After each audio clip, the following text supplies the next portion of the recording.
वो वक़फ़ amendment act 2025, उस संबंध में वक़फ़ अमेंडमेंट एक्ट 2025 के जो पॉजिटिव एस्पेक्ट्स है, जो रिफॉर्म्स इंट्रोड्यूस करने का प्रयास प्रधानमंत्री मोदी जी ने किया है इस कानून के माध्यम से, उस पर प्रकाश डालने के लिए की जा रही है। हमारे साथ दिल्ली से भाजपा के सीनियर लीडर अश्विनी उपाध्याय जी हैं। आप इन्हें जानते हैं, पूरा देश इन्हें जानता है, सुप्रीम कोर्ट के एडवोकेट हैं।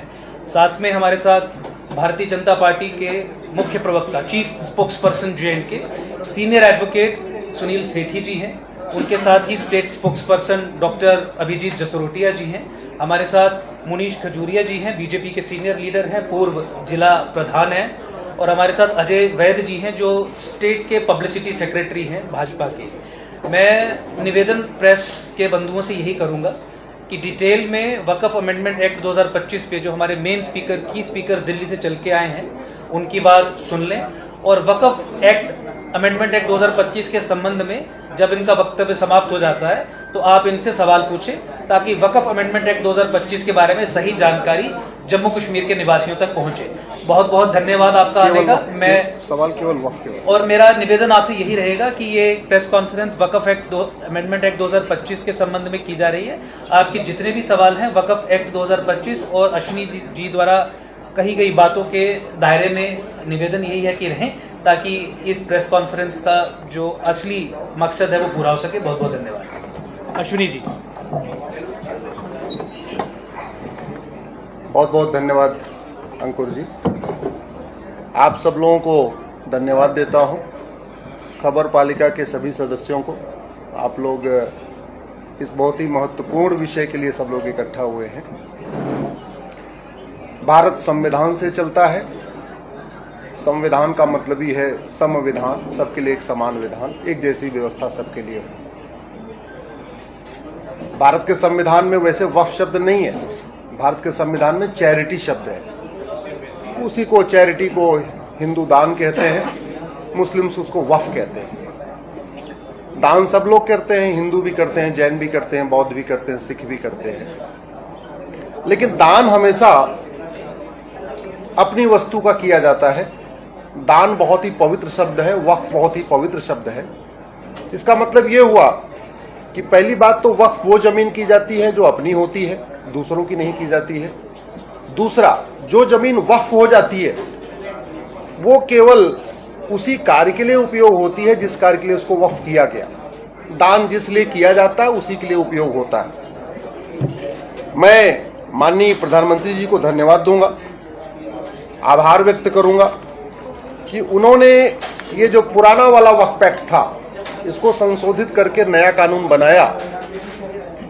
ये पुराना वाला कानून केवल अनकॉन्स्टिट्यूशनल नहीं था, बल्कि अनकुरानिक और अन इस्लामिक भी था। तो मैं आपको 3 विषय बताऊंगा कि ये पुराना वाला कानून असंवैधानिक भी था, अनकुरानिक भी था, अन इस्लामिक भी था। नया कानून उन तीनों तरीके से फिट बैठता है।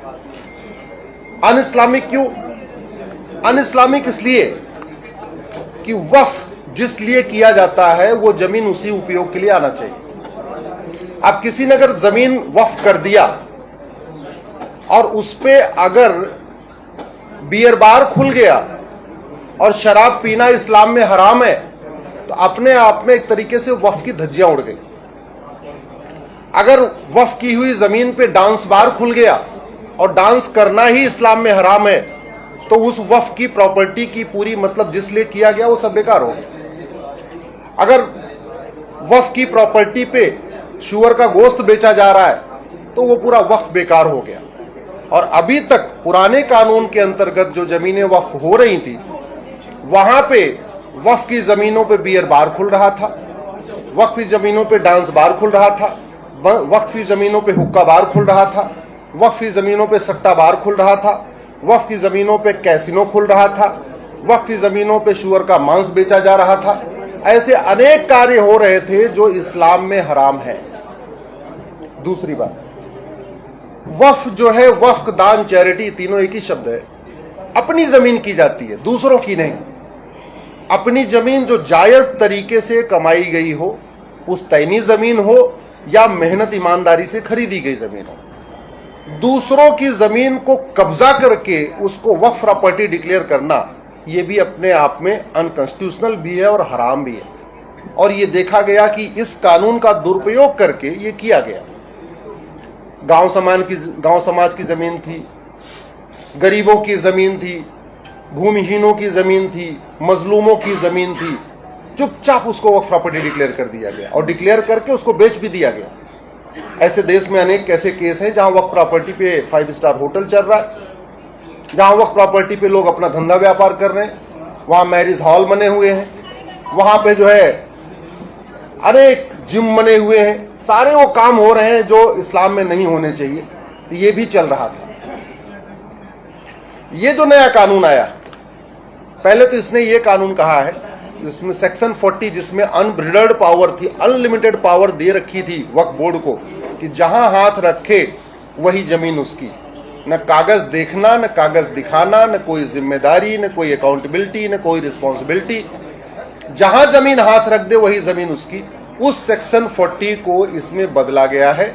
इसका मतलब यह हुआ कि अब जायज तरीके की जमीन ही वक्फ डिक्लेयर हो पाएगी। जो नाजायज जमीन है, जो हराम जमीन है, जिसको इस्लाम में हराम कहा गया है, उसको वक्फ बोर्ड वक्फ प्रॉपर्टी डिक्लेयर नहीं कर पाएगा। मैं इसको रिपीट कर देता हूं एग्जाम्पल के अनुसार। जैसे मान लीजिए मुझे पैसा दान करना है, तो मैं अपना ही पैसा दान करूंगा, किसी दूसरे की पॉकेट मार के दान नहीं कर सकता। अगर मुझे कोई गाड़ी दान करना है, कोई एम्बुलेंस दान करना है, तो मैं अपनी ही जमीन को दान करूंगा, अपनी गाड़ी एम्बुलेंस खरीद के दान करूंगा। किसी हॉस्पिटल की एम्बुलेंस चोरी करके उसको दान नहीं कर सकता। वैसे वक्फ भी अपनी जमीन होती है। दुर्भाग्यवश इस 1995 वाले कानून को दुरुपयोग करके वक्फ बोर्ड दूसरों की जमीनों पे कब्जा कर रहा था और मैंने जैसे पहले बताया था, उसको अलग तरीके से बेच रहा था, लैंड माफियाओं को बेच रहा था, बहुत सारे कारोबार करने वालों को बेच रहा था। ये एक दिक्कत आ रही थी। अब इस नए वाले कानून में, जिसका नाम उम्मीद है, ये बिल्कुल पूरी तरीके से उम्मीद पे खरा उतरने वाला कानून है। संविधान की उम्मीद पे भी खरा उतर रहा है और जो गरीब मुस्लिम्स हैं उनकी आशा पे भी खरा उतरेगा। क्योंकि अब वो जो जमीन है, वक्फ में प्रॉपर्टी में जितनी जमीनें हैं, पहली बात तो ऑडिट के बाद आएंगी और जो जमीनें हैं उनका प्रॉपर सदुपयोग होगा। अभी डीएम को यह अधिकार दे दिया गया है कि वो ऑडिट भी कर सके, देखभाल भी कर सके, उन जमीनों का कैसे सदुपयोग हो रहा है उसको भी देख सके। तो कम से कम इसमें ट्रांसपेरेंसी आएगी। एक बाकायदा ऑनलाइन रजिस्ट्री का एक नया पोर्टल भी है जहां उसको रजिस्टर भी किया जाएगा। तो जो भ्रष्टाचार था वो भ्रष्टाचार खत्म होगा, जो अनैतिक कार्य हो रहे थे वो अनैतिक कार्य भी खत्म होंगे। जो दूसरों की जमीन पे कभी कभी कब्जा कर लिया जा रहा था, कभी किसी मंदिर को कब्जा कर लिया, किसी गुरुद्वारे को कब्जा कर लिया, किसी बौद्ध मठ को कब्जा कर लिया, वो काम भी अब रुकेगा। और सबसे बड़ी बात कि जो वक्फ की प्रॉपर्टी है अब वो माफियाओं के कब्जे से मुक्त होगी और उसका सदुपयोग होगा। उसका लाभ जो हमारी गरीब मुस्लिम बहनें हैं, चाहे वो 3 तलाक से पीड़ित हैं या विधवा हो गई हैं या उनको और कोई समस्या है, उसका उनको लाभ मिलेगा। वक्फ की प्रॉपर्टी का उपयोग कम से कम अब तालीम के लिए भी हो सकेगा, वहां स्कूल वगैरह भी खुल सकेंगे उनके गरीबों के लिए, बच्चों के लिए। एक कंप्लीट जब इसका डिजिटलाइजेशन का भी इसका प्रोसेस शुरू होगा, जब डिजिटल चीजें होती जाएंगी तो स्वाभाविक सी बात है उसमें धोखाधड़ी की समस्याएं खत्म होती जाएंगी। एक मुस्लिम्स के बीच में एक बहुत ही कम संख्या होती है वोहरा और आगा खानी की। वो बेचारे माइनॉरिटी के अंदर माइनॉरिटी है, इसलिए इनको कोई सुनता ही नहीं था। तो कम से कम उनका अपना अलग का उनका एक अपना स्वयं का बोर्ड बन जाएगा। लगभग 80% प्रॉपर्टीज भ्रष्टाचार की भेंट चढ़ी हुई हैं, उनकी प्रॉपर ऑडिट होगी और ऑडिट के बाद जो चीजें जिसकी हैं, जो सरकारी संपत्ति है वो सरकारी संपत्ति वापस होगी और जो वास्तव में वह प्रॉपर्टी है उसका प्रॉपर यूटिलाइजेशन होगा। मैं उदाहरण के लिए कुछ मिसयूज बताता हूं। चेन्नई में 2 भाई आपस में लड़ रहे थे, दोनों मुस्लिम परिवार के 2 बच्चे आपस में लड़ रहे थे। 100 साल पुरानी प्रॉपर्टी थी, उसको वह प्रॉपर्टी डिक्लेयर कर दिया। न माँ बाप ने कभी वक्फ किया, न दादा दादी ने कभी वक्फ किया। तो चूंकि दोनों भाई लड़ रहे थे इसलिए वक्फ बोर्ड की इसमें नजर पड़ गई, उसको वक्फ प्रॉपर्टी डिक्लेयर कर दिया। इसी तरीके से मेरठ में एक गरीबों का पूरा हॉस्टल बना हुआ था, उसको वक्फ प्रॉपर्टी डिक्लेयर कर दिया और उनको हटा दिया। जो बेचारे वहां पे गरीबों के लिए इस हॉस्टल चला रहे थे उनको हटा दिया। चेन्नई में ही हिंदू मंदिर को कब्जा बता दिया वक्फ प्रॉपर्टी। हरियाणा में एक गुरुद्वारे को बता दिया कि ये वक्फ प्रॉपर्टी है। कर्नाटक में ऐसे लगभग 1200 एकड़ जमीन थी, किसानों की जमीन थी, उनको बाद में पता चला ये भी वक्फ प्रॉपर्टी। तो जो चोर दरवाजे से काम हो रहा था वो बंद होगा, प्रॉपर इसका पब्लिकेशन होगा और संविधान की दृष्टि से, जिसको कहते हैं संवैधानिक तरीके से, कि अब इसका नए वाला कानून संविधान की दृष्टि से खरा उतरता है। अकाउंटेबिलिटी है, रिस्पॉन्सिबिलिटी है, वक्फ बोर्ड की मनमानी खत्म होगी, भ्रष्टाचार खत्म होगा और अब आगे से जितना पहले कब्जा किया गया है उसका भी ऑडिट होगा। जिन माफियाओं ने कब्जा कर रखा है उनको कागज दिखाना पड़ेगा। वो कागज नहीं दिखाएंगे, ये सिस्टम बंद होगा तो स्वाभाविक सी बात है उसका लाभ सबको मिलेगा और सबसे ज्यादा लाभ तो इनफैक्ट मुस्लिम गरीब महिलाओं को मिलेगा, विधवा महिलाओं को मिलेगा, तलाकशुदा महिलाओं को मिलेगा, उनके बच्चों को मिलेगा। इसलिए मेरा ये मानना है ये जो पुराना कानून था पूरी तरीके से। एक दो बातें और इसमें मैं बता दूं, जैसे आपको पूरे गल्फ कंट्री में एक भी मजार नहीं मिलेगी, क्योंकि मजार बनाना इस्लाम में हराम माना गया है। पूरे गल्फ कंट्रीज में आपको एक भी दरगाह नहीं मिलेगी, क्योंकि दरगाह पे जाना इसको भी हराम माना गया है। अरब, दुबई, कुवैत, बहरीन में कोई मजार नहीं है, कोई दरगाह नहीं है। जहां से इस्लाम शुरू हुआ वहां पे अगर जो चीज हराम है वो यहां हलाल नहीं हो सकता। उसको भी वक्फ प्रॉपर्टी डिक्लेयर किया जा रहा था, मजार को भी, दरगाह को भी। तो इसलिए मेरा ये मानना है कि ये जो पुराना वाला कानून अनकॉन्स्टिट्यूशनल भी था, अन इस्लामिक भी था, अनकुरानिक भी था।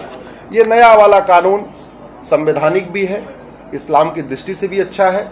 जो अपनी नेक नियति से जमीन दान किया है उसका प्रॉपर सदुपयोग किया है। और जिन लोगों ने कब्जा करके बैठे हुए हैं, चाहे वो नदियों के किनारे की जमीन कब्जा करके बैठे हुए हैं या ग्राम समाज की जमीन कब्जा करके बैठे हुए हैं, खेल का मैदान कब्जा करके बैठे हुए हैं, ऊसर जमीन को कब्जा करके बैठे हुए हैं, बंजर जमीन को कब्जा करके बैठे हैं, आपके जम्मू कश्मीर में जंगलों की जमीन को जिन्होंने कब्जा करके बैठे हुए हैं वक्फ के नाम पे, उन लोगों को अब कागज दिखाना पड़ेगा। तो ये कानून सबके हित में है। बहुत बहुत धन्यवाद। मेरा सवाल रहेगा सर, एक मिनट पहले आपने देखो अगर कुछ बोलो आप सर कह रहे हैं तो इसलिए हाँ 2 मिनट की लगेगा। देखिए, हमने आज बड़ी अच्छी जो है बातें सुनी वक़्फ़ के संदर्भ में। तो भारतीय जनता पार्टी की तरफ से मुस्लिम समुदाय को हम आश्वस्त करना चाहते हैं कि वक़्फ़ जो नया अमेंडमेंट एक्ट आया है इससे मुस्लिम समुदाय को कोई नुकसान नहीं होगा, बल्कि मुस्लिम समुदाय को फायदा ही होने वाला है। वक़्फ़ अगर हम ब्रॉडली समझे तो 2 तरह के होते हैं। एक तो वक़्फ़ वो है जो पब्लिक वक़्फ़ है, जो आम पब्लिक के लिए इस्लाम की राह में जो है वो कोई प्रॉपर्टी की जाती है। दूसरा इस्लाम में कंसेप्ट है कि पर्सनल वक़्फ़ भी होता है, वक़्फ़ुल औलाद होता है, जिसमें वक़्फ़ कोई प्रॉपर्टी की जाती है अपने खानदान के किसी बंदे के लिए। अब दिक्कत ये है कि अगर मुझे ये डिसाइड करना है कि ये प्रेस क्लब मेरी प्रॉपर्टी है तो मैं कहीं जाके मुकदमा करूंगा ना, कोई फैसला करेगा? मैं खुद ही थोड़ी फैसला कर सकता हूं। वक़्फ़ एक्ट में ये प्रॉब्लम थी कि वक़्फ़ एक्ट में जो स्पेशल ऑफिसर होता है वो डिसाइड कर देता है कि ये फलां प्रॉपर्टी वक़्फ़ है, और फिर वो फैसला जो है वो मान्य हो गया, उसको आप अदालत में चैलेंज नहीं कर सकते। रिट फाइल हो सकती है लेकिन फैक्चुअल रेमेडी नहीं थी। तो एक तो पहले इसमें ये सबको बराबर लाने की बात है। अगर कोई मंदिर ने किसी प्रॉपर्टी को, किसी चर्च ने, किसी गुरुद्वारे ने कहना है कि ये प्रॉपर्टी हमारी है, तो अदालत में जाएंगे, मुकदमा करेंगे, खुद ही फैसला नहीं करेंगे। तो सबको बराबरी पे लाने की बात है। दूसरा ये है कि जो जेन्युइन वक़्फ़ प्रॉपर्टी है उसके बारे में बिल्कुल भी इसमें कोई चिंता करने की जरूरत नहीं है। नए एक्ट में ऐसी कोई बात नहीं है कि जो जेन्युइनली वक़्फ़ प्रॉपर्टी दी गई है उसके ऊपर कोई दिक्कत होगी। हाँ, जो प्रॉपर्टी वक़्फ़ थी नहीं कभी भी, लेकिन वक़्फ़ बोर्ड ने या स्पेशल ऑफिसर ने किसी ऐसी प्रॉपर्टी को जो कभी वक़्फ़ की ही नहीं गई उसको नोटिफाई करके उसको वक़्फ़ प्रॉपर्टी बना लिया, तो वो दिक्कत की बात जरूर है। हमारे जम्मू कश्मीर के संदर्भ में अगर कहेंगे तो पुंछ में, रजौरी में, जम्मू में काफी जगह पे दिक्कतें आई कि ऐसी प्रॉपर्टी जो कि लोगों के कब्जा में 100 साल 150 साल से उनकी प्रॉपर्टी थी, ओनरशिप जो है उनकी लिखी हुई थी रेवेन्यू रिकॉर्ड में, लेकिन वक्फ एक्ट के तहत स्पेशल ऑफिसर उन प्रॉपर्टीज को नोटिफाई कर देता है ये वक्फ प्रॉपर्टी और सारी की सारी वक्फ प्रॉपर्टी बन गई। दूसरी बात भाई साहब ने ठीक कहा कि वक्फ की जो इनकम होती है वो प्रॉपर्टीज जो सही तौर के ऊपर वक्फ को दी भी गई, उनकी जो इनकम होती है उनका सदुपयोग होना चाहिए। आम जो अनाथ हैं मुस्लिम समुदाय के बीच में लोग, अनाथों के लिए क्या किया जा रहा है, महिलाओं के लिए क्या किया जा रहा है, और क्या महिलाओं की भागीदारी है? आप जो वक्फ बोर्ड बनाते हो उसमें महिलाएं नहीं होंगी। जम्मू कश्मीर में तो फॉर्चुनेटली हमारी चेयरमैन जो है वो महिला हैं मुस्लिम समुदाय से, लेकिन बाकी जगह पे महिलाओं की पार्टिसिपेशन नहीं है। तो कुल मिला के ये जो अमेंडमेंट की गई है ये एक दूरदर्शी सोच है जिसमें इंसाफ की बात की गई है, और इंसाफ इसमें मुस्लिम समुदाय के लोगों के साथ भी होगा। वो लोग जो मुस्लिम समुदाय में पिछड़ा हुआ तबका है उनके साथ भी इंसाफ होगा, और जिनकी प्रॉपर्टी को नाजायज तौर के ऊपर वक्फ की प्रॉपर्टी डिक्लेयर कर दिया गया किसी कानून को फॉलो किए बगैर, उनको भी मिलाकर जो है वो इंसाफ मिलेगा।